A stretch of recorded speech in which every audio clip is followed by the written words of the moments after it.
It's important to understand what the 5G is doing and what they say it's doing. We're told on the IEEE beamforming document that this technology cooked your eyes like eggs in World War II.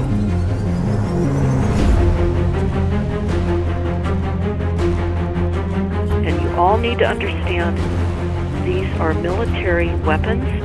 These are assault frequencies.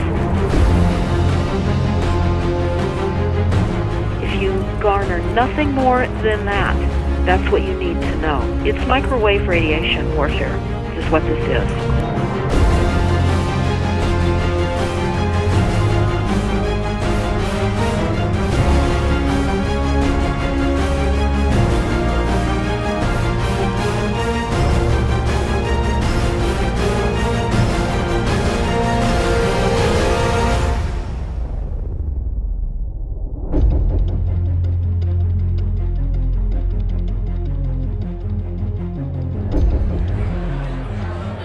Ladies and gentlemen, please join me in welcoming to the National Press Club Federal Communications Commission Chairman Tom Wheeler. It's an honor to be here at the National Press Club. The first generation wireless, 1G, was voice. The second generation, 2G, allowed both talk and text. The third generation, 3G, the internet, in a limited way. And today's technology, 4G, completed that digital migration. But if anyone tells you that they know the details of what 5G is going to become, run the other way. This video is brought to you by the number 5 and the letter G. And pretty soon, everything else will be too. I have to tell people 5G is a killer. I'm Mark Steele. Anybody who hasn't heard me, I'm a weapons systems head-up display expert. I'm one of the leading experts in the world. I've actually broke cover in relation to this, and the reason I became an expert was because I invented them. What I'm going to say to you today, do not believe a single word I say. Not one. I want you to do your own research. You'll find it's absolutely terrifying. You got your body card? Aye. Oh, good lad. Right, because I can talk to that. This 5G rollout is a weapon system. I've got a letter in with central government because I know about weapon systems more than anything other.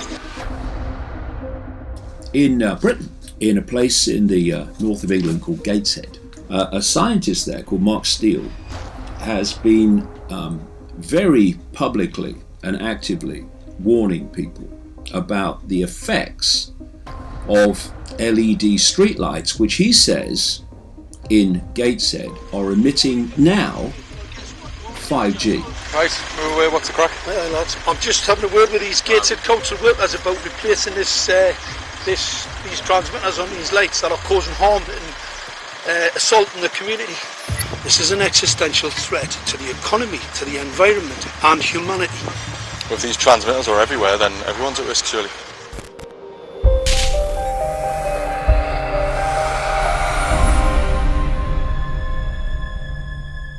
There's a lot of confusion about what 5G is.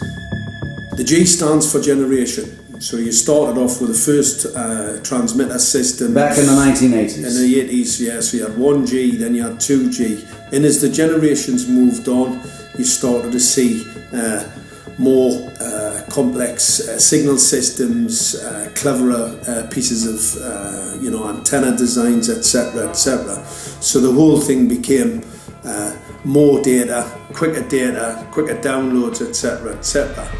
However, 5G is something completely different. Alright, let's get a breakdown. Let's tell the people what this really is. This is the 5G transmission device. That's a hell of a beast, that, isn't it? These are the uninsurable transmitters. Just get a good look at that, guys, because obviously I know there's quite a few experts who want to see more detail about the transmitters and the chipsets. Just have a good look, boys. This is the control management system masquerade. There's an antenna there, you see that? What is this phased array antenna here? What's that? This is for phased array, alright? As you'll see, it's got a driver, it's got some chip there. It's one chip. Look at the chipsets on this. This is your dystopian world. What did Gateshead Council say? I'll tell you what, I think we better send some of these educated fools back to school, or just send them to prison, whichever's the easiest. I think prison's probably better. Alright, that's 5G, guys. That's 5G hardware.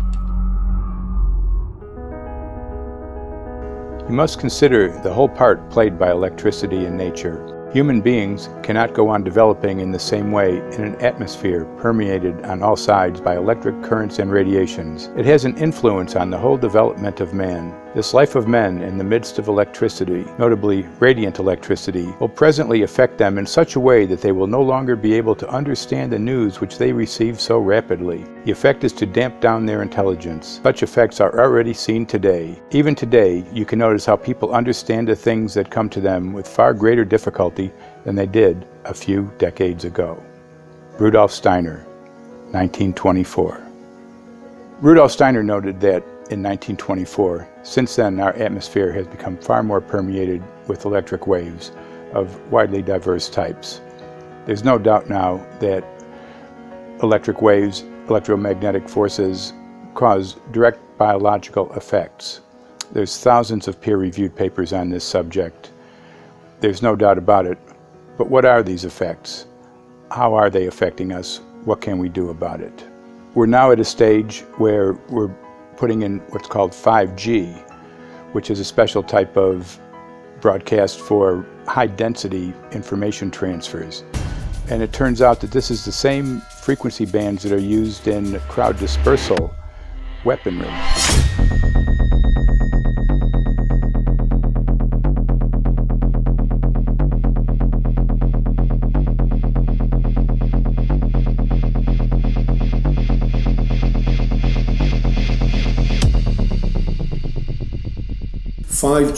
First and foremost, is densification. So it's significantly more transmitters at close proximity to a human, and it is also a sophisticated, illegal, unlawful transmitter. What I mean by that is it is a high gain dielectric lens antenna, and what that allows 5G transmitters to do is to 3D map its environment in your home. The 868 megahertz frequency is specific for battlefield interrogation systems, so sub-gigahertz. It allows the signal to travel through concrete brickwork with ease, and it can actually data gather. It is a target acquiring system. Phased array is basically radar off the battlefield. It is extremely good at identifying targets and being able to lock onto targets. And not only that, it can specifically target you as an individual. So any judge sitting on an interesting case, let's say, any lawyer, any barrister, anybody doing any work that is potentially controversial, your life could be at threat. So the antenna design that you currently have on top of these LED street lights, masquerading as a control management system, it basically battlefield interrogation equipment. The first phased array unit was actually called Mammoth, used by the Germans during the Second World War to identify Allied aircraft. Obviously things have moved on significantly since then.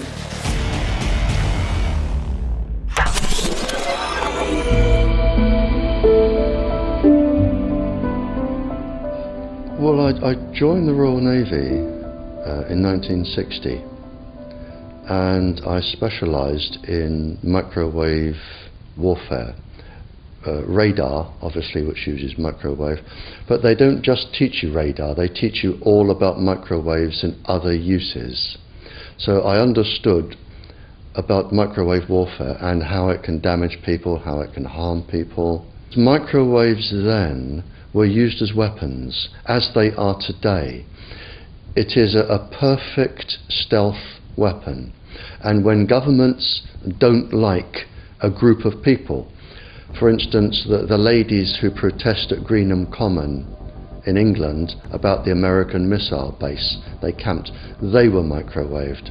We microwaved Catholics in Northern Ireland to make them sick. It goes on all over the world. And it's a weapon that you don't know you're being targeted, because the dose is very, very low, which is actually more dangerous than a high dose. It's very, very low, and it may take a year or two, but you can cause neurological damage and cancers with low-level microwaves, and you can make all your opponents sick. It's a perfect weapon for a government.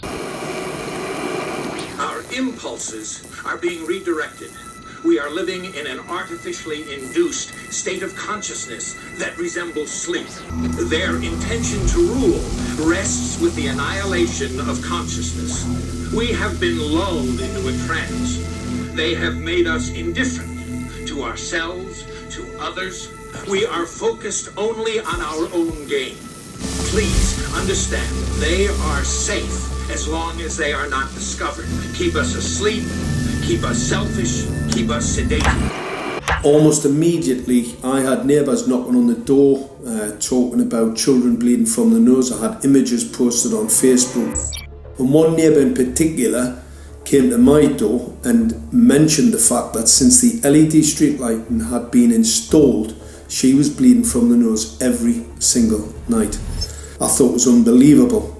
However, I spoke to another neighbour who lived not far from the first lady who mentioned this, and she also confirmed that since the LED street lighting had been installed, she also had started to develop nosebleeds and had never had nosebleeds before in her life.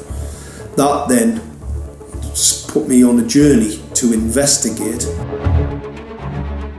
I measured microwave radiation levels from the transmitters on top of the LED streetlights.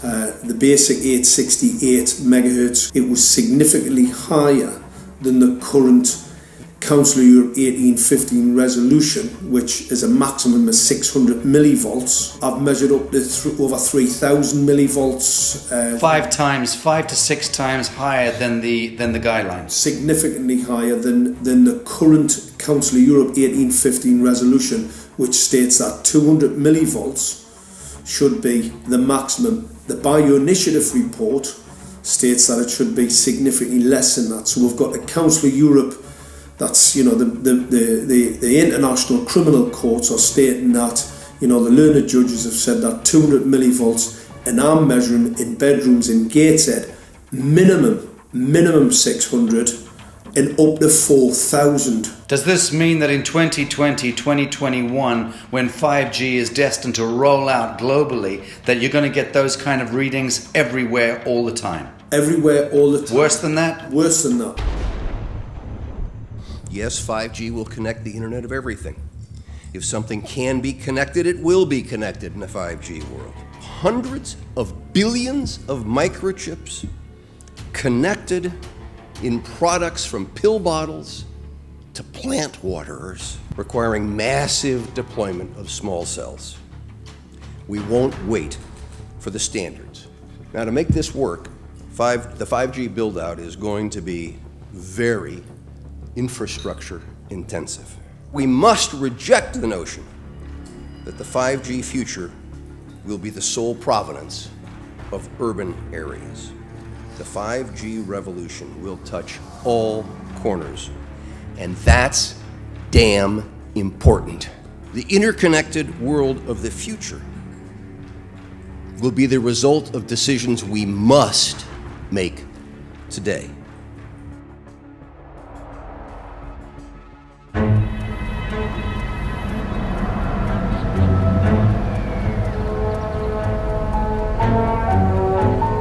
The main issue before us today is Senate Bill 637 and Senate Bill 894, the former by Senator Hugh and the latter by Senator Knopf.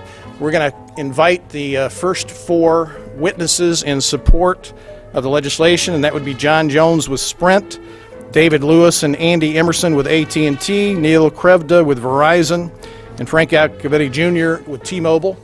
So be straight with me. Is it true? It could be. No, well, very few cases. There was an unfortunate incident out in Iowa. Look, gentlemen, practice these words in front of the mirror. Although we are constantly exploring the subject, currently, there is no direct evidence that links cell phone usage to brain cancer.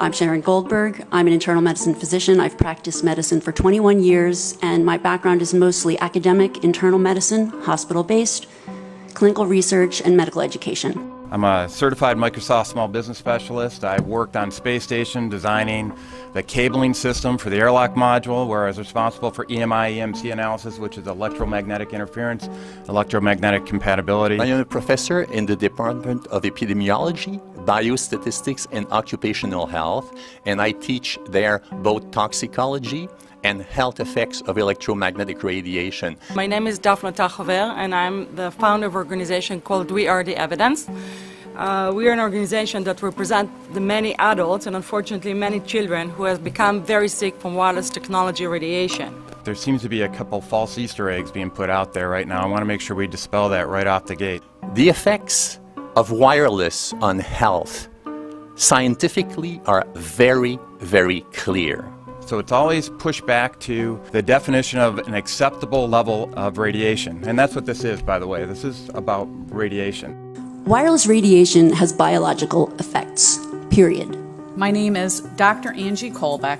I've been reviewing the studies showing the impacts of wireless radiation on our health, and there are now thousands of studies showing the following adverse health impacts to wireless radiation: cancer, oxidative damage, DNA damage, DNA failure. Things like memory, dizziness, anxiety, brain fog. Headaches, nosebleeds, cognitive problem, exhaustion. We have evidence of DNA damage, cardiomyopathy, which is the precursor of congestive heart failure. Short and long-term memory loss, decreased attention spans, lower reaction times, even involuntary contractions of muscles causing misalignments of spines and jaws. Breast cancer. We suddenly have breast cancer in women who have no DNA predisposition. Disrupted immune function and change in stress proteins, reproductive and fertility effects. There are dozens and dozens of studies that show beyond any doubt what this radiation is doing to our sperm. Now, if you take the cell phone out of your pocket, the sperm will recuperate within 3 to 4 months. What would not recuperate would be the damage to the DNA of the sperm. That is irreparable. The wife of the ex-governor of Indiana was diagnosed with glioblastoma. Same brain tumor Ted Kennedy had and John McCain had. Did you look at John McCain's scar? This is a cell phone brain tumor. LeBron James, one of our sports people, had a salivary gland tumor. That is another cell phone tumor. You didn't hear about it because immediately after that was discovered, he was paid by Samsung to become their spokesperson. We are seeing increases in brain tumors. We're seeing increases in Alzheimer's. We're seeing increases in all of the neurotransmitter diseases, ALS, Lou Gehrig's disease, Parkinson's. These are all disease systems that are known to be associated with low-level energy exposures. We talk about 24/7, around-the-clock exposure, wherever you are and your whole body. You never get away from it. And it seems from our studies that maybe your immune system can cope with for a time, but it will deteriorate. Then the irradiation will definitely damage cells at a deeper level, and the question is what will then happen? These are out of peer-reviewed papers, so these are not just hypochondriacs thinking that they're doing it. We're having real problems with this. This is no longer a subject for debate when you look at PubMed and the peer-reviewed literature. These effects are seen in all life forms: plants, animals, insects, microbes. So 5G is not a conversation about whether or not these biological effects exist. They clearly do. There is scientifically evidence that is so strong that you can be certain that the standards used by the FCC to manage health effects are wrong. We need to start measuring how much radiation are people being exposed to. before we roll out 5G, there are 4 kinds of electromagnetic fields that we know are harmful to human health. So radio frequency radiation, magnetic fields, dirty electricity, and electric fields, okay? Our exposure, any given person, and all humans are affected by EMFs. What is our exposure in a day? It's not one cell phone. It's cell phones, it's multiple wireless networks, it's smart meters, it's cell towers. It's this sandwich, and it all adds up. The data we're going to look at are all published science, testing results, or public standards.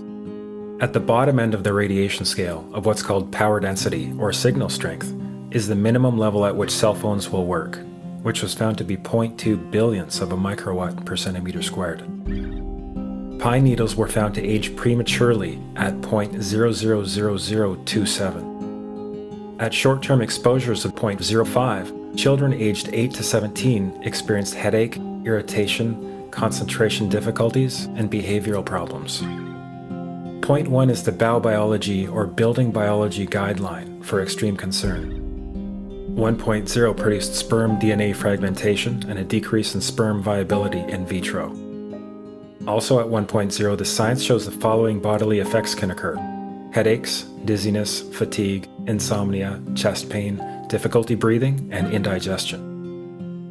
2.5 saw altered calcium metabolism in heart muscle cells. 4.0, changes in the hippocampus affecting brain memory and learning. And at 6.0, DNA damage in cells. So, where are smart meters on this list? Electrical Power Institute in December 2010 measured a single Itron smart meter with pulses up to 7.93 microwatts per centimeter squared. Our own testing indicated approximately 8.0 with 1 meter. These tests are at a close distance, approximately 1 foot away from the meter, but an infant's crib could be just as close on the other side of the wall where the meter or bank of meters are installed. Even though there are all these known health effects at levels far lower, Switzerland, Liechtenstein, and Luxembourg see fit to set the standard at 9.5. And China, Poland, and Russia, 10.0. This is the same level at which behavior has been altered, producing reflexes of avoidance following 30-minute exposures. A room of 12 smart meters, very common and even a conservative number in an apartment building, tested at 19.8 microwatts per centimeter squared. This is hundreds of times higher than levels which clearly indicate harmful effects. So, how can utilities and governments get away with forcing these devices on everyone? This is how.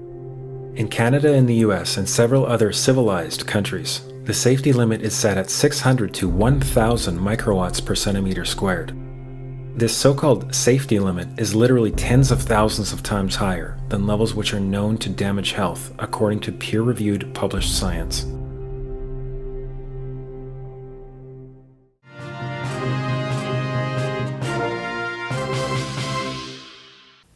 Faster, better, more reliable internet.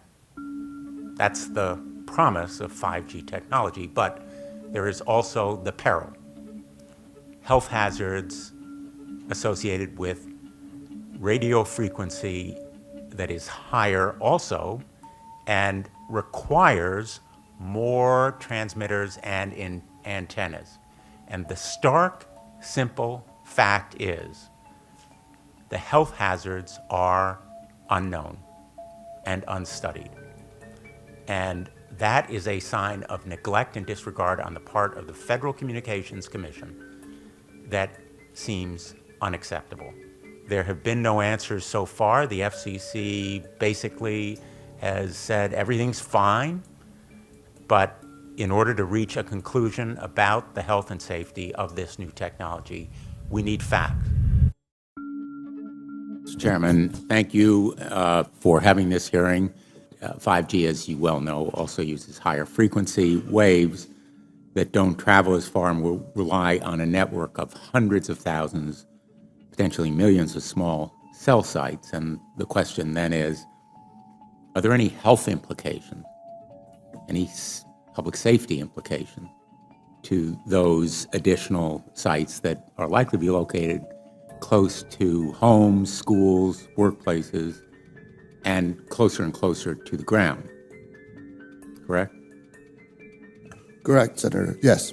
So my question for you, particularly Mr. Gillen and Mr. Berry, how much money has the industry committed to supporting additional independent research? I stress independent research. Is that independent research ongoing? Has any been completed? Where can consumers look for it? And we're talking about research on the biological effects of this new technology. Thank you, Senator. I think, thank you for your focus on the issue. Safety is paramount, and as you alluded to, we rely on the expert agencies, we rely on the findings of the FDA and others as to the requirements to keep all of us safe. There are no industry-backed studies, to my knowledge right now. Happy to visit with you as to what opportunities you think there needs to be more studies, and we're always for more science. We also rely on what the scientists tell us. So essentially, the answer to my question, how much money? Zero. I can certainly follow up with you, Senator. To my knowledge, there's no active studies being backed by industry today. Anybody else know of industry commitments to back research, fund it, support it, to ascertain scientifically the health effect? No, I'm not aware of any. So there really is no research ongoing. We're kind of flying blind here, so far as health and safety is concerned. Thank you, Mr. Chairman.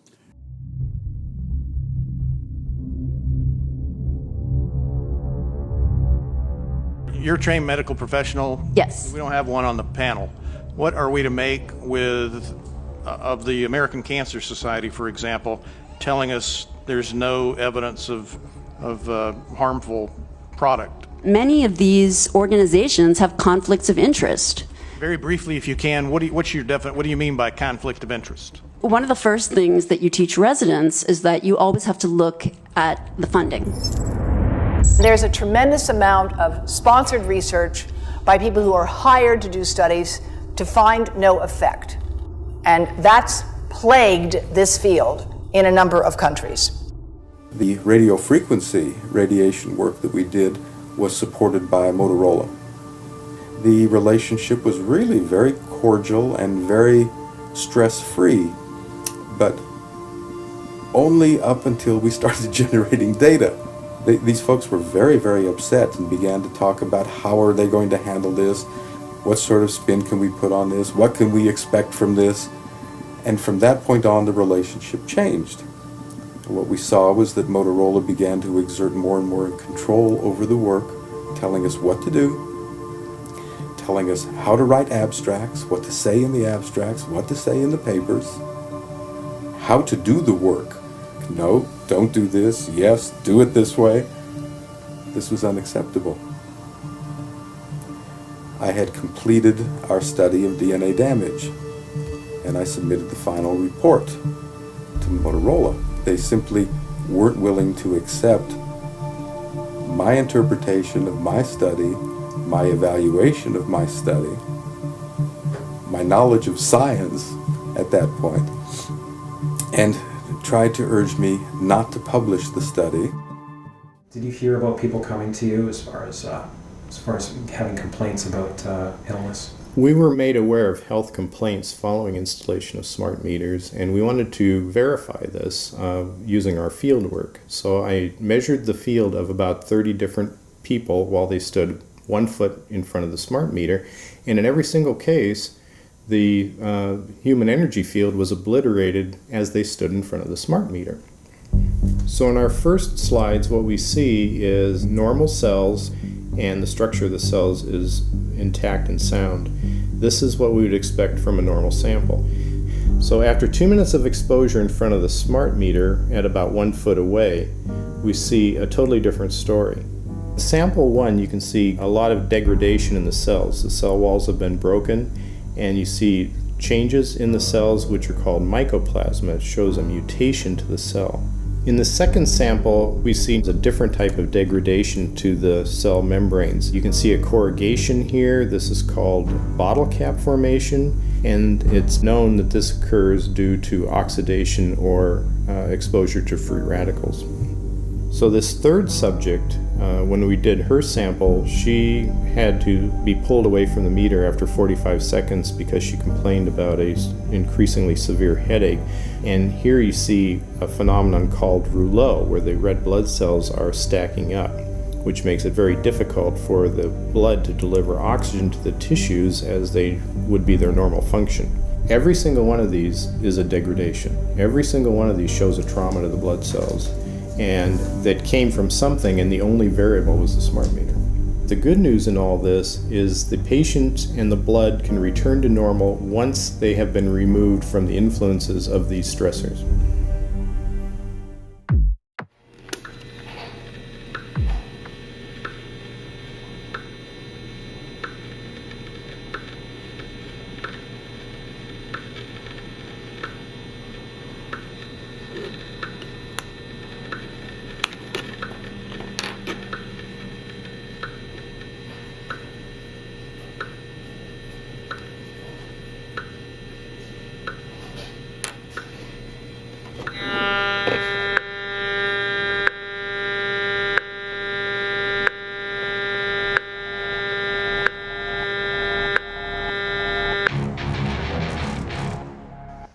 Some of the effects that we can look at, well, one thing is just our regular Wi-Fi, 2.4 gigahertz.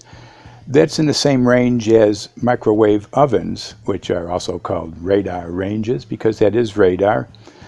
2.4 gigahertz is interesting. It's not the peak absorption rate in water for microwave frequencies, but it's at a point where it allows full penetration, because if it came in at the peak, it would prevent the insides from getting warm. So that's with basic Wi-Fi. Now when we look at 5G, 60 gigahertz, this is what they call active dispersal sort of weaponry, just to keep people back. It burns the skin. It doesn't penetrate, but 60 gigahertz is the frequency of oxygen molecule absorption. Since they have electrons that they share with each other, what we breathe is actually O2, pair of oxygen. So being bombarded with 60 gigahertz could very well impair our oxygen absorption rates in our body, and thereby the whole basis of our living system. Martin Pall says, putting tens of millions of 5G antennas without a single biological test of safety has to be about the stupidest idea anyone has had in the history of the world. So assessing all this, we have experts in various fields: military EMF weaponry, biological effects on humans, firefighters that are getting cognitive impairment by being there in them, countries that are banning these sort of technologies around schools because of the impairment to cognitive. Let's weigh that up in light of what Rudolf Steiner said in 1924 about just mere radio causing the impairment of cognitive functions on people, that they can receive news from around the world, but they can't understand it as well because of the effect of the electricity. We have to say, something smells sinister here.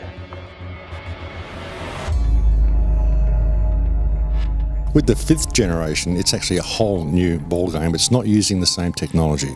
They're switching to military-grade millimeter wave technology.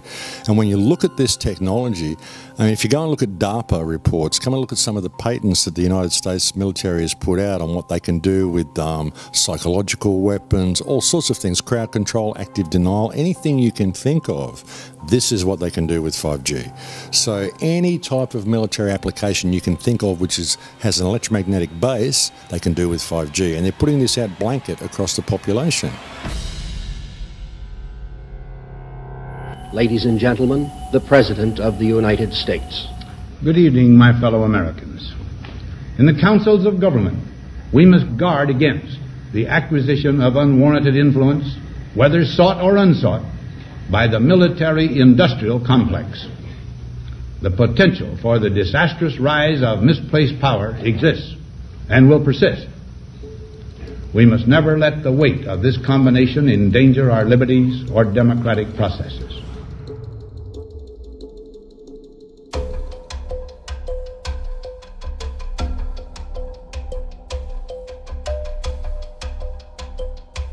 The FCC is a capture agency. They probably conducted what I believe to be the biggest fraud on the public ever conducted.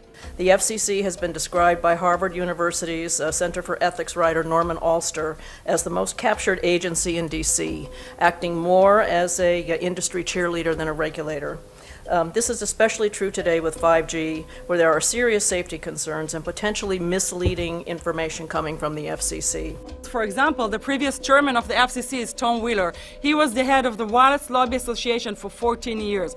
Now remember, Obama told us there would be no lobbyists in his administration, so he took the biggest lobby and put him as a head of the FCC. And that's damn important.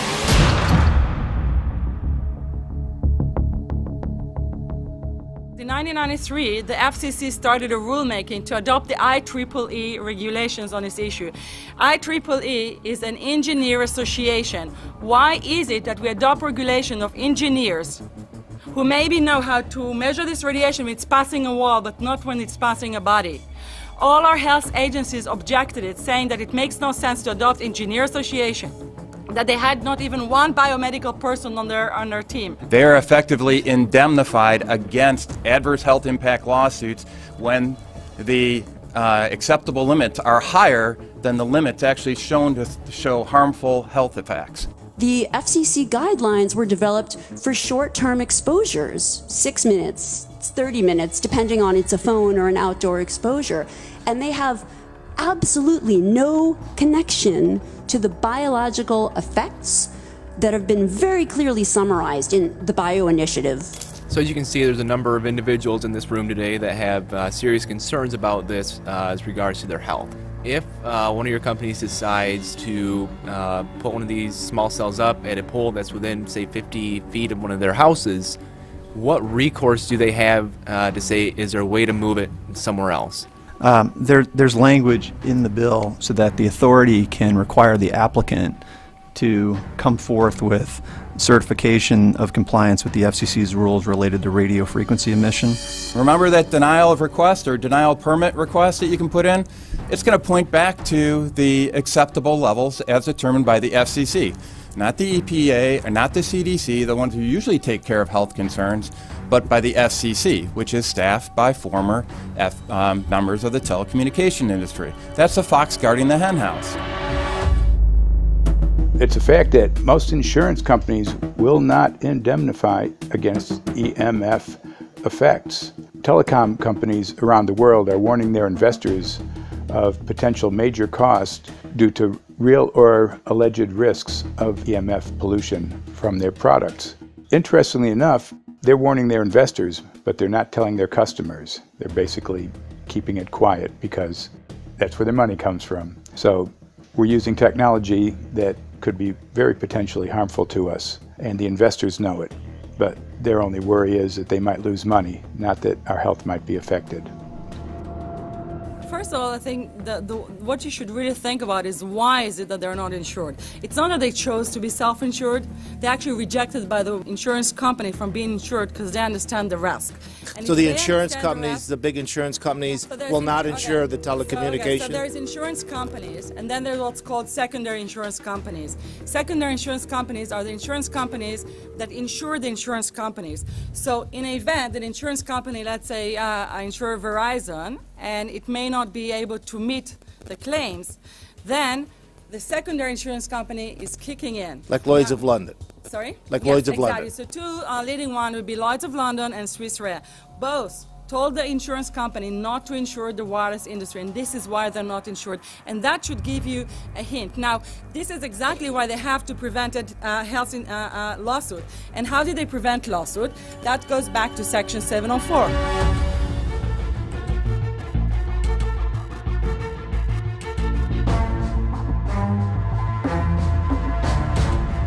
Section 704 was passed in 1996. This is how our rights in regards to health were taken away by the wireless industry.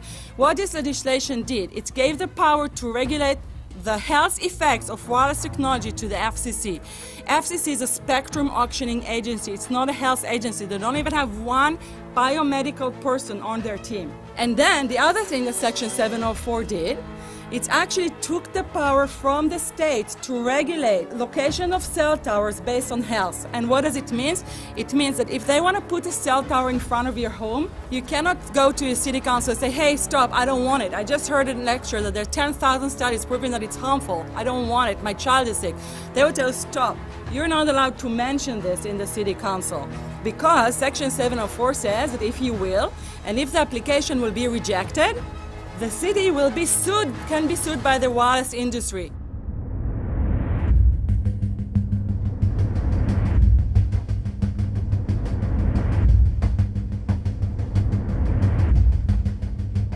A major U.S. government study on rats finds a link between cell phones and cancer. Very first government study linking the radiation from cell phones to cancer. 2-decade, $30 million federal study out today found there is some evidence of a link between cell phone radiation and brain cancer. Professor, what is the NDP? I've heard that study several times. NDP is what? So it's a $25 million study on the rats and mice that was supposed to demonstrate that there were no effects of radiation below thermal. And in fact, it demonstrated exactly the opposite. And it follows on the heels of two major studies on animals that said exactly the same thing. And that study was designed perfectly to make sure that it cannot be challenged, that there will not be any doubt. That's why it took them 14 years. That's how they prevented discussion of health. And why do they want to prevent discussion of health if there's no problem with health? Simply put, FCC is completely unprepared, unable, and possibly unwilling to oversee 5G for safety, even as it barrels toward us. They are falling back on tired definitions and panaceas long since disproven by science. To make matters worse, recent FCC rulings and numerous industry-friendly bills passed at state and federal levels between 2016 and 2018 removed the last vestiges of local and state review over infrastructure siting, just when we need it the most. When those first studies were performed years and years ago, nobody knew about the importance of the microbiome, the role of the microbiome and the immune system, and even less the role of the microbiota inside our brains, that is, the microbes that are normally resident inside our brains, whose influence on brain function is nothing but immense. And you may think, well, who cares about the microbes? The less microbes we have, the better it is. Well, we know by now that this is not absolutely the case, because microbes are truly essential for the development and function of all our organs and systems. Our immune system is based on the microbes we have in our gut. And our brain also has microbes that influence its function. In tests, it's been found things like mold. If you grow mold inside a Faraday cage, it'll grow one way, and then even if the electromagnetic fields are around, take the Faraday cage away and some sort of 600 biotoxins are developed within the mold because of the effects of the EMFs upon it. Electromagnetic fields, even of weak quality, have an effect upon our microbiome, which is really essential to our whole being. This is going to eviscerate microbial DNA inside human beings, which is our effective operating system, number one. So it may not impact human DNA in laboratory experiments right now, and they're saying it doesn't impact human DNA. But given that human DNA is less than 1% of the cellular DNA in the human body, the rest of the cellular DNA is microbial, and we know that this will eviscerate microbial DNA. So we're talking about a takedown of the operating system of human beings. Exactly. I couldn't have put it better myself.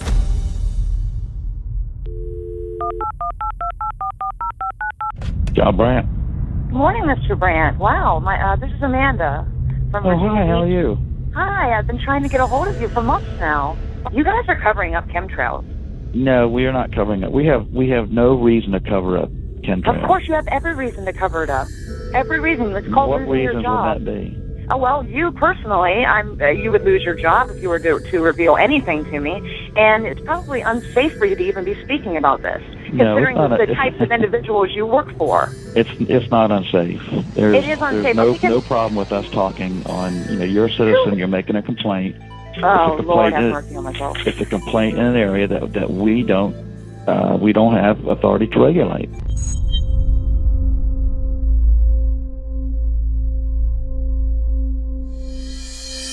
So the connection between chemtrails and 5G.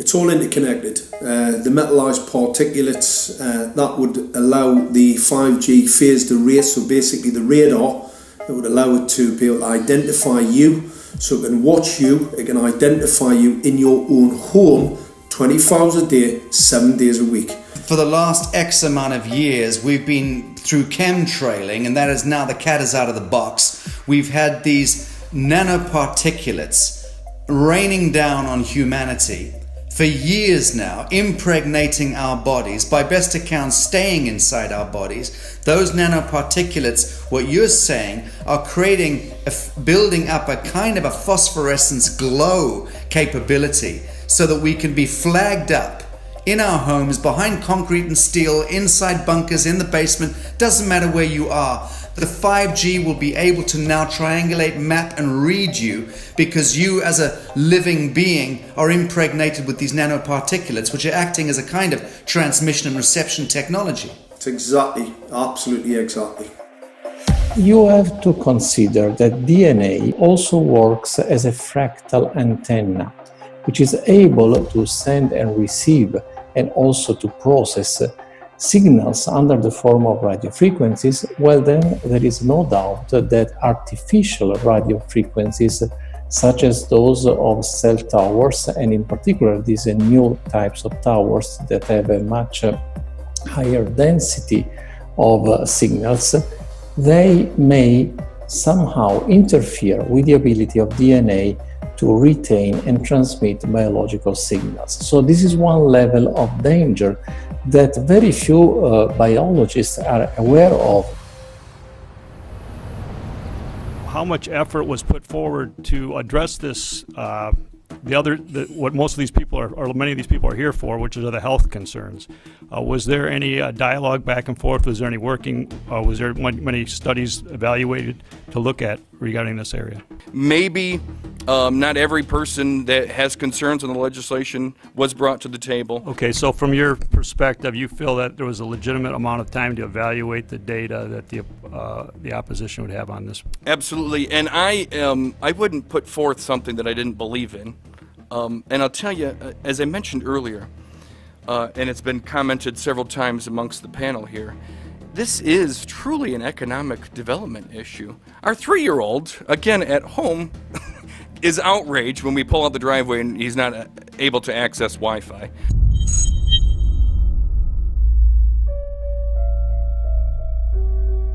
I think anyone who puts Wi-Fi into a school should be locked up for the rest of their life. I really do. I think they're not fit to walk on the surface of this planet because they haven't looked at the research, and whatever incentive they have, it is not worth the genetic problems that parents are going to face with their children when they're born. France has banned Wi-Fi in nursery schools and put warnings out for regular schools because they're finding there's impaired learning capacity in children when they're around Wi-Fi. And they have to put up warning signs where they put Wi-Fi transmitters. When I got sick and I learned that they're putting Wi-Fi in the schools in Israel, I was very sick at the time, but I could not tolerate the thought that children in the schools will become as sick as I have. And after a few months of correspondence, I submitted a Supreme Court case in Israel to ban the use of Wi-Fi in the schools and replace them with wired network. The 4 top diseases that kill our children, our young adults right now, are brain tumors, thyroid cancer, testis cancer, rectal cancer, everywhere we put our cell phones. And a lot of our children are sick and they're being misdiagnosed and mistreated because the wireless industry has put billions and billions of dollars in the past 30 years to mislead the public as to the health effects and keep the public uninformed. We are performing an experiment on children. We are exposing children to microwave radiation for 6 hours during every school day. We have had absolutely no studies looking at the long-term effects of this radiation on young people or even on adults. A considerable amount of research shows that developing brains and bodies of children are much more affected than adults. And there are clear indications of a link between increased electromagnetic fields and autism spectrum disorders. We took 10 autistic children and went back to the sleeping location where the mother was when she was pregnant with that child and compared it with the sleeping location of a mother that gave birth to healthy children. We had 10 mothers in that group, 10 mothers in this group, and in the group of the autistic children, we found that the measurements that we got for the microwave exposure was elevated compared to the group of children that were normal. The fetus is affected. The exposure to man-made electromagnetic fields has become the first factor that could be isolated ever in autism that could predict autism. The fifth generation of wireless technology, or 5G as it's being rolled out worldwide without safety testing. Let me say that again, without safety testing. And how we've got scientists and doctors and environmental organizers saying, stop this. Because in terms of the effects of wireless radiation, the science is in. Wireless radiation can lead to cancerous heart tumors, brain tumors, DNA damage.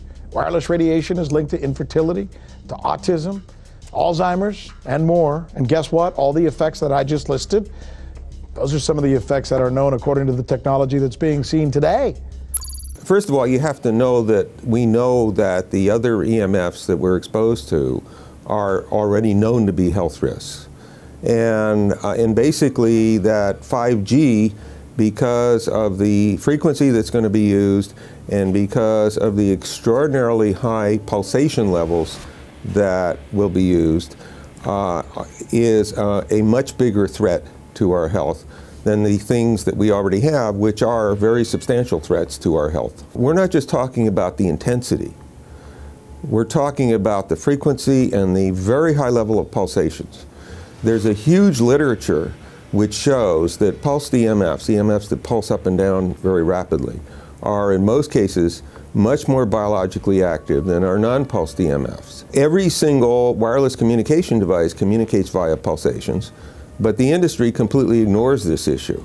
The problem with 5G is that they're planning to put out tens of millions of these antennae all over the place without doing one single biological safety test. Are you implying possibly that we, the consumers, are the guinea pigs since they haven't really done tests to see the effects in a smaller setting? I mean, that's not an implication, it's a statement. We are, yes. Cancer is not the main concern that I have. I'm really concerned about sperm count and about effects on pregnancy.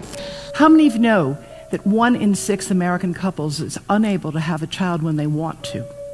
How many of you know that last year the birth rate in this country dropped the most that it ever has in recent history, 3% in a single year? People look at the sperm, and people use cell phones, and the sperm, usually sperm swim, and they swim straight. But if you expose them to radio frequency, mobile phone waves, they swim in a circle. Studies have been done here in Australia, taking sperm from healthy men. And one test tube gets exposed to cell phone radiation, and one test tube is not exposed to mobile phone radiation. And then the results are evaluated. And this is a measure of vitality. We measure how well the sperm swim. This is a measure of motility. This is a measure of mitochondrial DNA damage. They have 3 times as much damage on their DNA if they have been exposed to mobile phone radiation. The data on that are rock solid. Cell phones can damage sperm quantity and quality. Your embryo, your uterus in the fetus, where your child is developing for the first 100 days, in the ovaries, the eggs do not have that protection. So they are at maximum risk from radiation. And for the first month or so, you wouldn't even know you were pregnant. You wouldn't even be taking precautions. That is the main danger area. So you give birth to a daughter, but her ovaries are now contaminated. She may be normal, she may be genetically damaged, but her ovaries are at the most risk. So when your daughter grows up and she becomes pregnant and has a baby, this is where one of these eggs will be fertilized and come out. So the real damage here is your grandchildren. That is where it is going to show most. Do you think that there is a chance that within the third generation of females, they may be irreversibly sterile? Not in the third generation, but in the fifth generation, and that would for humans be something in the order of 150 years ahead of us. And of course, then it's too late to say that you are sorry, and it's very too late to say stop. There is a wealth of papers. I mean, we're talking about thousands of published papers in the scientific literature, few of which, or sometimes none of which, have entered the official documentations from authorities and likewise. So I think it's really time to have an independent compilation of data. Such was done at August 31st, 2007 in the form of the Bioinitiative report, of which I was one of the authors. And then we put together approximately 2,000 scientific references on a little bit more than 600 pages, clearly saying that if you, for instance, if you are a rat or a mouse or a cell or a molecule, you should definitely not allow yourself to be exposed to this. And in the meantime, we have this full-scale experiment using our own kids. One interesting case, John Patterson. He was a telecommunications engineer in Sydney, Australia. Very brilliant man. For 20 years, John tested Telstra digital systems. Over the time, he realised the dangers of electromagnetic radiation. It disrupts the bioelectric system of your body, which is really your brain, your nervous system, how your muscles talk. And he tried warning of these effects through different agencies, through his company. Got all the test gear out and measured it and drew up a report, and I was immediately removed from service.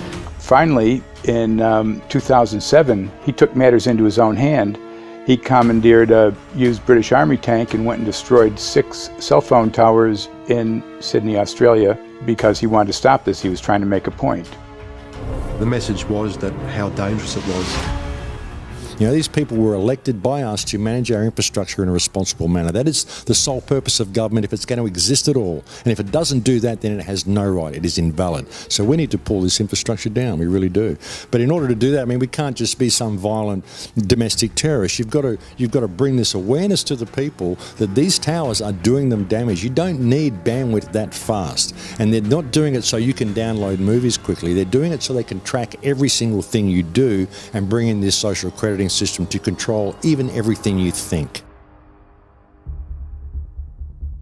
There's a story about a lady called Claire Edwards. She was a United Nations staff member, and she was warning of the potentially catastrophic dangers of 5G technology.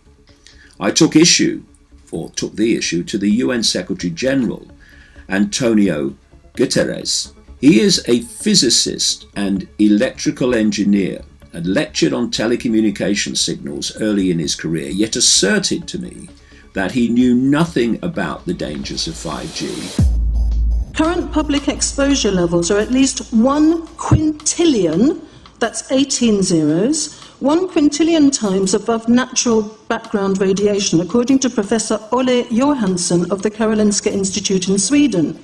The highly dangerous biological effects of EMFs have been documented by thousands of studies since 1932, indicating that we may be facing a global health catastrophe orders of magnitude worse than those caused by tobacco and cigarettes. 5G is designed to deliver concentrated and focused electromagnetic radiation in excess of 100 times current levels in the same way as do directed energy weapons. There is currently an international appeal signed by 237 EMF scientists from 41 nations urging the UN and particularly the WHO to exert strong leadership in fostering the development of more protective EMF guidelines, encouraging precautionary measures and educating the public about the considerable health risks, particularly the risks to children and fetal development.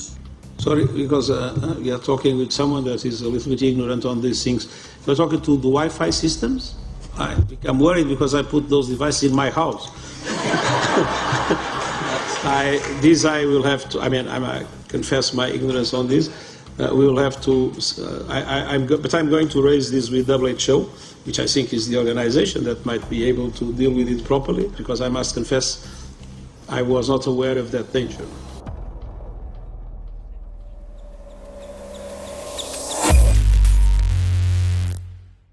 In 1996, when the Telecommunications Act was passed, in it was a provision essentially that kept local officials from addressing health issue concerns when approving or not approving a cell tower. So that's correct. But then something new is happening. We've talked a lot about it on the Solari report, thanks to Jason Bowden-Smith and his website EMF Warriors. But this is new. This is very, very new. So you're basically, sending out an appeal on something that in one sense hasn't happened yet. This is not just an incremental change. This is a big step up. It's a sea change. An onslaught's not an improper word. It's a bombardment. So instead of a cell tower 1 mile or 2 miles from you and you still have cell phone service, we're going to have antennas every block, and some poor soul is going to have one mounted to a utility pole maybe less than 20 meters from their home. So this kind of, invasive bombardment with this many antennas, just in 1 square mile, if you do the math, 1 per block and 16 blocks per mile, that's about 250 antennas per square mile. The millimeter wave is untested. Former FCC Chairman Tom Wheeler openly said that they don't plan to test. We won't wait for the standards. And then our appeal also addresses the fact that there's a plan to roll out 5G through satellites in low Earth orbit. So 20,000 satellites, which will cover every square foot of the planet with a 5G signal. 6, 5, 4, 3, 2, 1. Night after night, politicians and other leaders were telling Americans that Sputnik revealed that we were at great risk. Not just our pride, but our security is at stake. If Russia wins dominance of this completely new area, well, I think the consequences are fairly plain. Probable Soviet world domination. We choose to go to the moon in this decade and do the other things, not because they are easy, but because they are hard. Because that challenge is one that we're willing to accept, one we are unwilling to postpone, and one we intend to win. Welcome, everybody, to the White House. This is White House 5G Summit. My name is Justin Clark. I'm the Director of Public Liaison, and we are thrilled to have you here today. Really happy to be joined by a lot of leaders in industry, members of Congress and the Senate, White House leaders on this, and people from the FCC. Before we start, one, we are government, so don't assume we know anything, okay? I do agree, I don't know anything. I have become accustomed to giving speeches in my new position on subjects about which I frankly know very little, and we need more cell towers and connections in Connecticut, my home state. It's ridiculous. The U.S. is in the lead thanks to our private sector as well as the work of the FCC and this administration overall. But China and South Korea and many other countries are eager to claim this mantle. We have every intention to deploy 5G first and reap the benefits of faster and more robust wireless. Yes, I hope we beat China, of course. And get to gigabit speeds and low latency, and the race has begun. Let there be no mistake.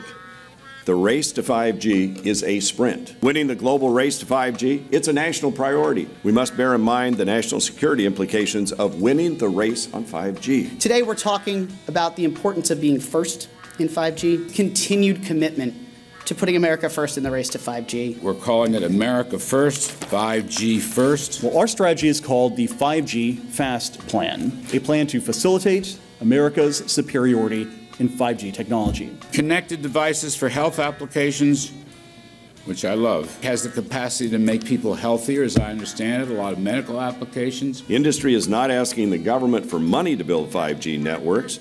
They're asking us to cut the red tape that surrounds infrastructure deployment. We cannot let today's red tape strangle the 5G future. The red tape slows and sometimes stops the building of densified network facilities necessary for 5G. As we continue our efforts to keep government out of the way so that America can continue its leadership for America to win the race to 5G. One path is the government regulatory path. The other path is the private enterprise free market. Gales of creative destruction, Schumpeter path. You ever heard that? Gales of creative destruction? It just means let it rip. The new replaces the old. With 5G, we're on the cusp of another era of American innovation. It means an even more connected world for everyone around us, unlocking the potential of the Internet of Things to become safer, healthier, and more sustainable for our future. You know, sometimes, look, we all believe in the 10th Amendment, but sometimes you have to override it.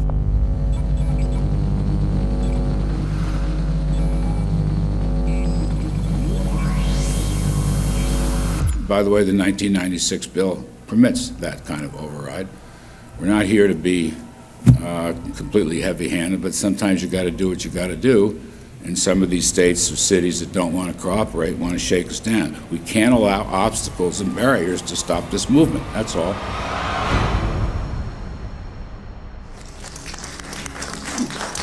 And this happened in Canada. I mean, there were some activists I was working with up there that said, well, you know, we won a victory. We got the Public Utilities Commission to allow us opt out. And I said, boy, that's divide and conquer. They just got rid of the people that were raising hell.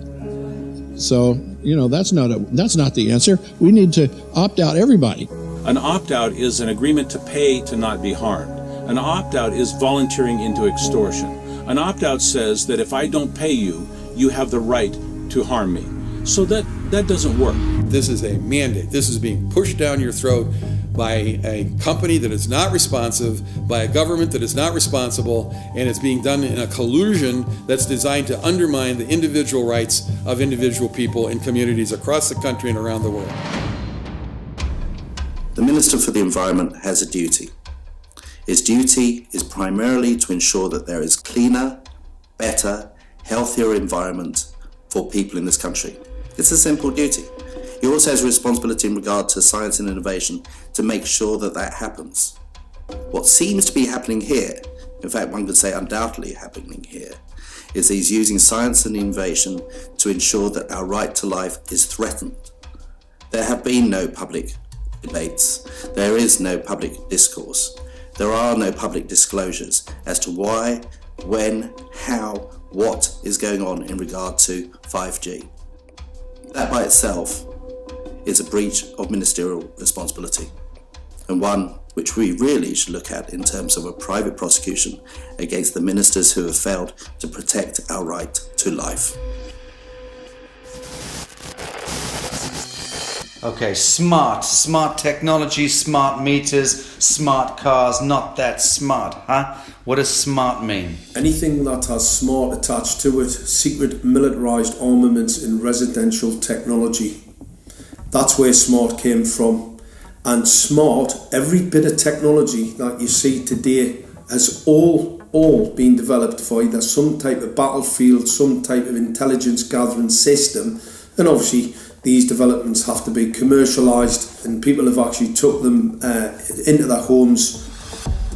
The definition of a smart grid is a wireless system that will fundamentally turn every single appliance in your home into the equivalent of a transmitting cell phone. That's every computer, every television, every furnace, every air conditioner, every coffee machine, every printer, every single appliance that you have in your house will eventually, in a smart grid, have an antenna that's embedded into it that will transmit your usage data to a smart meter on the outside of your home that will then transmit your usage data to another tower receiving that usage signal that will then go to the utility company for supposedly billing purposes. Not all signals will just be about your individual use. There will be aggregate meters that will bounce signal from house to house to house within a neighborhood that will then accumulate all of the usage data that will transmit that to the utility company. Now, what that will do is that the end metering system that is transmitting all of that data will be firing an RF signal at many, many times a second, which will increase the average homeowner's radio frequency radiation exposure exponentially. This picture shows some aphids on the leaf of an orange tree shortly after radar equipment was installed at a nearby airport a number of years ago. I noticed that every few seconds, all the aphids would tense up in unison and do sort of a little dance, as you see in the picture. Upon further investigation, I found that the interval of time between the activity of each dance coincided exactly with the rotation of the radar rotor device at the airport, which was a distance of approximately 14 miles. The antenna arrays create this steerable beam, which helps concentrate the energy. The beams get pointed at the user. What's a MIMO tank? Massive in, massive out. British government have got a plan to roll 400,000 out. This is so that you've got 5G in every nook and cranny, every part of the countryside, so that you can have autonomous tractors, believe it or not. However, those transmitters, these are radar. It is phased array radar. Though that radar signal sweeping the countryside will kill every pollinator, every biological structure, it will sterilise livestock, it will kill the ground, consequently land won't have a value, obviously farmers will die, the community will be under attack. The community will be under attack. If we can't produce food, if we kill all the pollinators, we're in serious trouble. The takeaway is that 5G, the $1 trillion rollout of 5G by our friendly local government, is definitely a weapon system masquerading as a modern efficiency technology. It most certainly is, and what I put it down to, it's economic terrorism. There is no value, nil, in killing off your population, in destroying your ability to grow food, to kill all your pollinators. They may have a nice financial number on a piece of paper, but in reality, dementia, diabetes, all the things that are currently crippling the NHS, a burden on the country, illness, mental health issues, the focus of that cause can be identified and has been identified in the science. The science is proven. The epidemiological data that we're seeing on the street is now substantiating that science. The DNA inside you, the mitochondrial DNA, you can trace unchanged to your mother, her mother, her mother, right the way back to the beginning of the human race in Africa, the Stone Age. It is unchanged, the mitochondria, and that is being unchanged in your children, which means if you damage it, your child could be genetically damaged, then her child, and her child, and her child, forever. You are condemning the future generations of every single child. There is, however, a light at the end of the tunnel, or there is some ray of hope. Thanks to the principles of biological quantum entanglement that we have learned how to exploit in the field of biology and medicine, now we can transfer the information from the microbial DNA to the human DNA. And in so doing, we can train, so to speak, the microbes to withstand whatever extreme condition they are exposed to, including this new technology. And then we can train them to transfer this resilience of theirs to our DNA.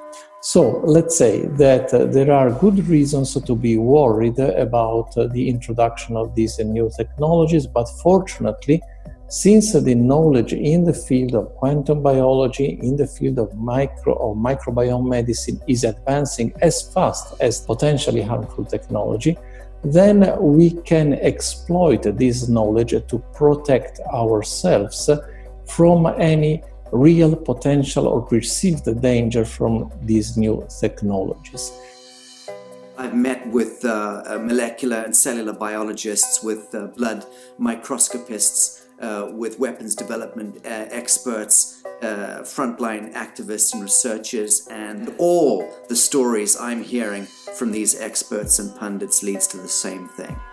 5G is almost certainly the end game. It is an extinction event brought into our homes, into our classrooms, onto the high street, into the very cells and DNA in our human bodies. It is such a perilous threat that it is almost impossible to imagine, let alone describe. When the 5G signature goes live, it will tap into a multitude of satellites which are in geosat orbit around the surface of the Earth. Millions of surface antennas will pick up that signaling and will then scatter the signaling into hundreds and hundreds of millions of different micro antenna systems set up on street lamps and even in your home, which you're not aware of incidentally. The LED light bulbs in your home invariably contain the micro or nanotech lens flare capacitors which will receive the 5G signaling, and it will proliferate the 5G signaling everywhere by exploding the signal into billions of photons which will target everything all at the same time. This is stealth technology. This is invisible science. But what it means in simple terms is that you will be flagged up, visible, trackable inside your own home. Anywhere you move on the surface of the Earth, they will have a lock and load tracking capability over you. You will be visible to invisible masters, each one of us, all the time. Today, our governments and the corporate sector have managed somehow to infiltrate the mainframe of our civilization and are pushing through a $20 trillion infrastructural rollout without any, and I mean without any, health science running behind it. There have been no tests. Your government and your health authorities are either in collusion on this matter of genocide and ecocide, or they're just damned stupid, and I would suggest it is the latter. Shame on the technologists and the electricians who are furthering this technology in our homes, in our offices, in our streets. Shame on the legislators and the parliamentarians and the troglodytes and bureaucrats that proliferate our society today. Shame on that echelon for putting their signatures to contracts which allow the fast tracking of this technology into our homes and onto our high streets. Shame on the parliamentarians and international leadership whose wet ink signatures and seals of office are sanctioning and permissioning the rollout of something which is arguably the greatest threat to humankind. Shame on each one of us who now fail to get up out of our homes, walk out of our front doors, and challenge every so-called authority who dares to violate our bodies, our homes, and our future generations.